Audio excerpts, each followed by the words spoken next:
everybody, and welcome to Soul Journey 424. Michelle, so today I want to talk to you about a challenge that you faced in the past week. And I'd like for you to elaborate a little bit, to share with the audience, because this, I think, is one of the most critical episodes you have, because we know sometimes you're going to hit roadblocks. So for me to quickly summarize it, you've actually had a trusted friend who, albeit young, were one of the people that you felt you can open up to, or you were, I would say, thinking and hoping that they would be one of the people that you could open up and share this with. And you did. You shared this Kundalini awakening information with, and they gave you a response after being involved with a Christian group that surprised you a little bit. Can you please tell the audience what that was? Yeah, so I had opened up and told someone about my Kundalini awakening, and I think I discussed this in one of my past things about how being a Christian myself, I know how we think, and I know what people would think about me if I discussed it, and so I wasn't telling anybody about it. So I reached out to someone, or I was visiting with someone, and I actually opened up and I told them what was going on, and they seemed accepting of it and understanding and wowed it. And then a few weeks after that encounter, I guess the word Kundalini came up in their Christian group as in the same context as yoga and demonic and some other words like that, where people were saying that it was demonic. And that really hurt me, because to me, what's happening is a good thing, but they think that it's a bad thing. So that's kind of what happened. So it just hurt my heart, because I just thought, all right, well, this is the response that I'm going to get from people. So a lot of this, Michelle, is I think it reopened one of your big fears, is you are going to be judged. Yeah. So I think a part of this for everybody to realize is we're betting even people that you feel are in your trusted inner circle are ultimately going to judge you, because at least in the United States, a lot of people, a majority of people are probably Christians. At least a lot of your friends will probably church-going or non-church-going Christians. And with knowing some of the Christians and Christian groups we know, they're going to label this with a negative connotation. Some of the words that you mentioned to me was Kundalini is serpent, right? Yeah. It might have in that text been, truncated a little bit. They might not have really elaborated, but they're saying serpent is bad, Kundalini is serpent. They even said yoga, and the term yoga uses energy a lot, right? At the end, they like to rub your hand and feel that warm energy, and they're saying that energy is demonic. They're saying,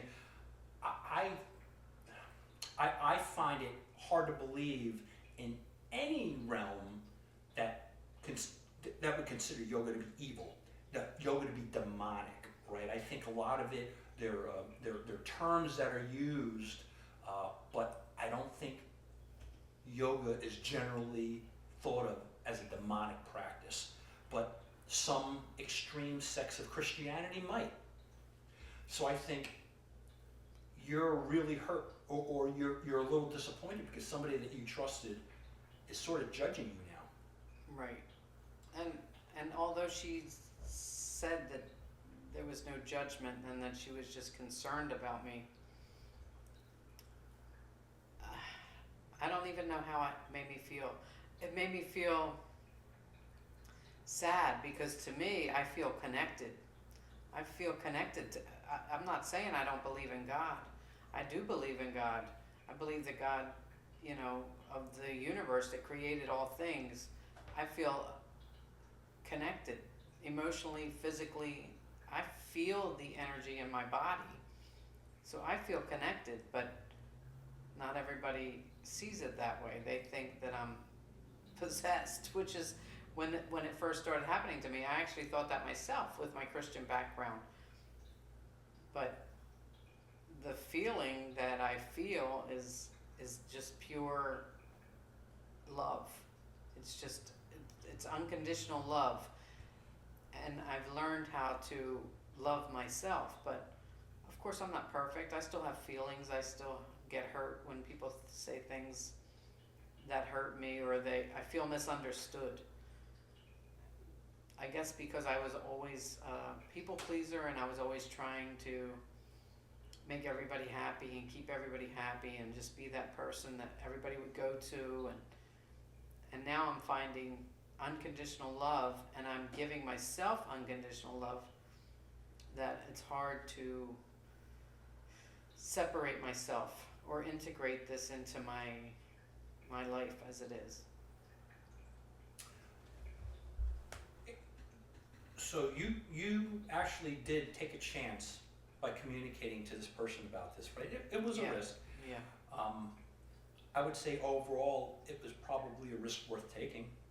I think so. I think it was a risk worth taking because I want to be myself. I don't want to have to pretend that I'm something I'm not and suppress all of this. I feel like I've suppressed things my whole life and, hid my feelings and just bit my tongue and didn't say what I thought or what I disagreed with or what I did agree with. I don't get into politics and things, and I won't talk about any of that stuff. But, I just always was one to choose peace over conflict. So would you say while you are still guarded about who you'll share this Kundalini experience with, there are going to be people that you share it with that are not receptive? Yeah, I'm dealing with that now. I'm not sure how to come out about this without losing my whole circle. And I understand that once you put yourself out there, you'll lose friends, yes, but you'll also gain other people who are on the same level as you, but I'm just not there yet. So really, for all the viewers watching out there, I would suspect, and we'd ask that you please leave comments for Michelle, but odds are you're going to get pushback, you're going to get resistance, you're going to get negative judgments against you, even from some people that you at one time thought you could confide in 100%, and you're going to feel disappointed from that. You may feel hurt from that, and that's okay. As you heard from Michelle, she still feels that was important that she did that, because if you don't take a chance and communicate with some people, you'll never know. But at the very least, be expecting and know that sometimes you're going to get a response that's less than what you want, but that's okay. Just be cautious. You don't necessarily want to be posting this on social media so everybody knows it, right? Be wise and be prudent on who you communicate it to, but it's probably important to have somebody to communicate this to. Absolutely, at least someone that you know and trust, because it's a lonely journey. I can connect with people online, and that's fine. I've done that. I've reached out to people, but it's not the same as the people that have been in your life for the majority of your life, and they don't accept you, or they are afraid of you now, or they think that whatever I have is going to rub off on them. I don't want people to feel that way, but I need to stretch myself and be who I am and not pretend that I'm something I'm not. It's taken me a long time of healing. It's not like this just came about. I mean, I was grieving believing for years before this happened, and I was praying for years that I would just have some peace. I just wanted some peace, healing, and now that I have it, I feel bad about it. So I think, from my observation, is overall this is making you a little bit more at peace. I think it certainly gives you more questions in life, but it's giving you a more relaxed feeling, a more self-confident feeling, a more peaceful feeling. I fail to see any negatives in that. I agree. I feel good about it. I feel happier, more at peace. I've learned how to calm myself down or not let myself get frustrated like I used to. At least I'm aware of it. I'm aware of it, and I can stop it before it gets too much. So recently you told me that during your meditation practicing, while you're focusing on relaxing, you felt some uncontrollable seizing for a few minutes. Can you please tell the audience about that? Yeah, so when I do my meditation, I get up early in the morning and I'll make my coffee and I'll take a couple deep breaths, and usually on the second or third exhale I'll have this energy just will start moving my body, and mostly in my solar plexus. It'll pull my stomach in, and it feels like my heart is trying to open, and I know that it is. It's just had so much hurt that it takes work. It's layers and layers and layers and years of pain that is being released.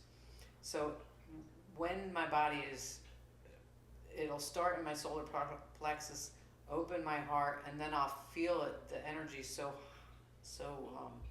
strong that it'll like start shaking my whole chest, my head, and I feel like it's almost like a seizure. It feels like a seizure. And then after a few minutes, and then I'll have this rhythmic breathing too.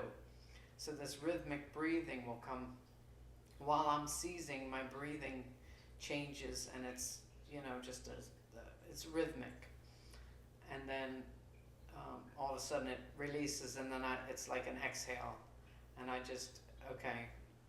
And then it'll happen again in a few more minutes. So it happens a few times, but during that time, it's a feeling that it's releasing all of this baggage, and I feel lighter after. So it's a good feeling.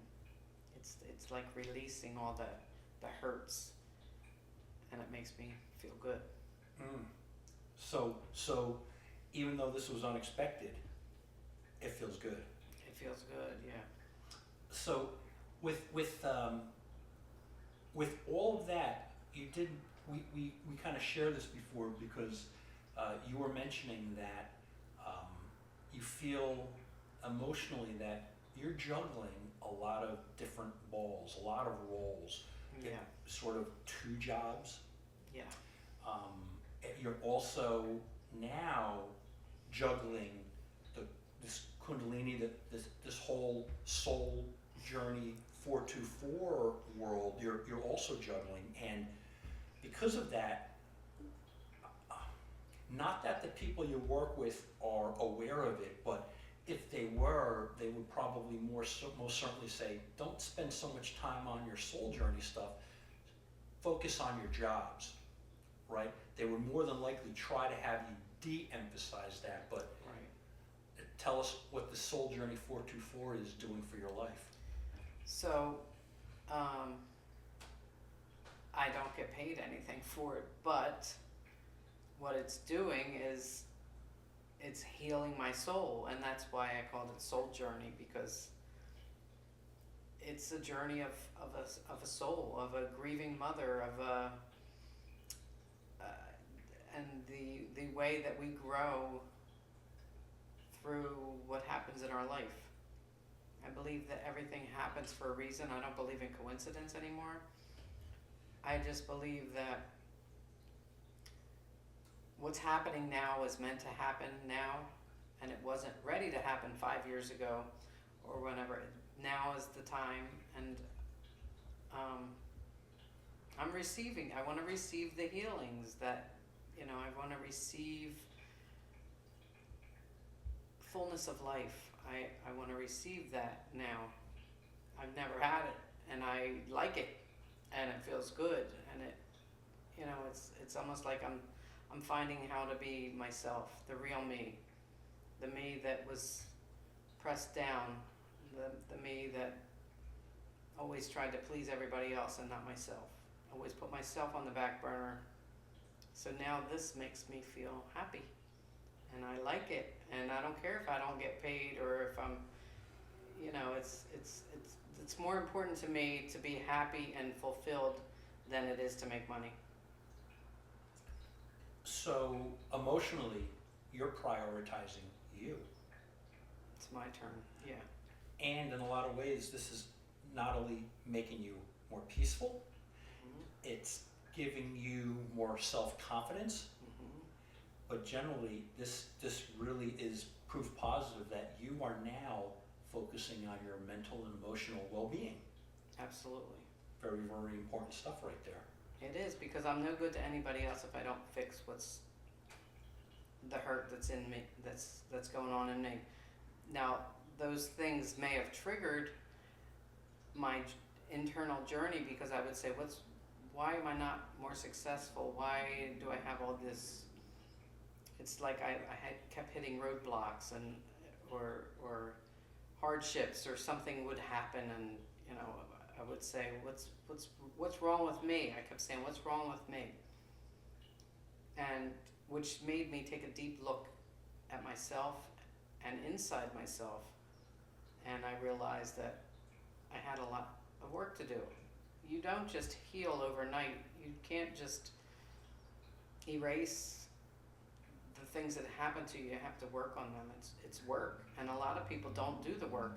They'll go on prescription drugs, and I was one of those people too. I went on medication because I thought that's what everybody does when they can't handle everything. They just go on medication and numb themselves, and that's what I believed for years. And then I said, our bodies were meant to function properly and heal themselves, and we, as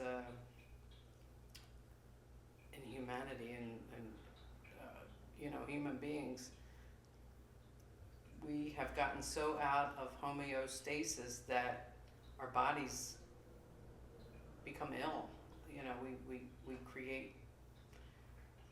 We create some illnesses, and not every illness. I'm not saying every illness, because obviously that's not true. But I mean, sometimes you're not meant to live in fight or flight mode for the rest of your life.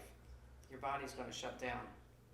So you have to learn how to control. And I think that's when I started to learn about, that I was living in that fight or flight mode my whole life. And I didn't want to get sick. So I started looking within myself and just wanted to heal myself from the inside out. So I think we could sort of conclude at this point. I think what this conversation has shown me, Michelle, is there is really very little doubt that everybody watching right now is going to probably be experiencing in one form or another some kind of either emotional rejection from people. Some of the people that they trusted may not give them the support that they really wish they got from those people, and they're going to have to reconcile to themselves that it doesn't make them bad, it doesn't make other people evil, they're just not going to support you on your journey, and that can cause you to yourself feel lonely, feel disappointment, and still continue on this journey despite the fact that you're feeling that little bit of a challenge, because it ultimately is you taking care of your emotional self. Exactly. It's still important. And if anybody needs to reach out, you can reach out to me. and I'll answer any questions you have, or if you want to just, start a community of like-minded individuals, I'm up for that too. So you're not alone. Well, thank you so much, Michelle. This was a great piece of information here. So everybody, that concludes this episode of Soul Journey 424. Thank you so much for watching. Again, please make comments. Please make sure you subscribe to this. And we thank you so much for joining us. All right. Thank you.